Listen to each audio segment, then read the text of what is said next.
gede salah yang lu pegangnya mesti nekun. Idron nabi ya be nuruh lu. Idron be nato lu nya urusan lu.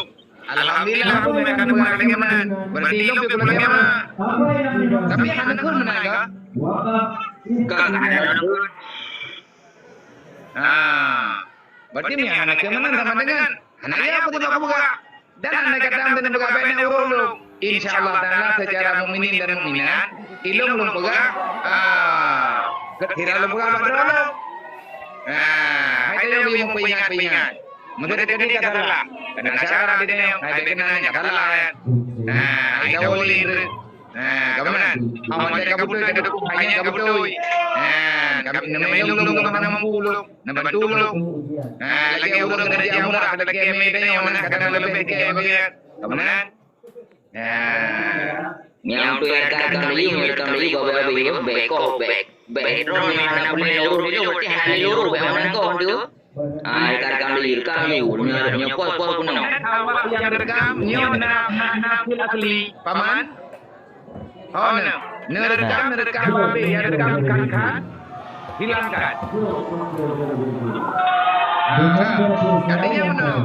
Bena sikap danyo yang rekam di kanyo. Sikap danyo tak pakai urus. Kadang kaitannya malam ada pakai, ada.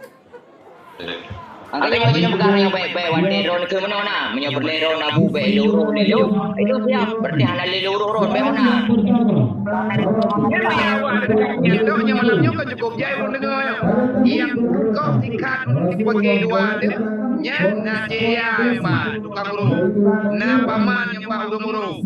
Hai gambe kayak kau tingkat katanya babe. Kayak pakai urus hatinya. Wadah dapat konten lekanya baik itu fitnah antara saudara dengan saudara. Yang ada dalam bermedia, ada dalam berdika, kemudian dalam bermedianya kena undang-undang. Dan undang-undangnya dunia tidak berlaku. Tidak berlaku di dalam dunia orang kiamat itu kena jawab masalah agama. Diskret mencantum tanya dia kepakai ke? Oh, piyo cara. Niat nama Allah. Udah orang.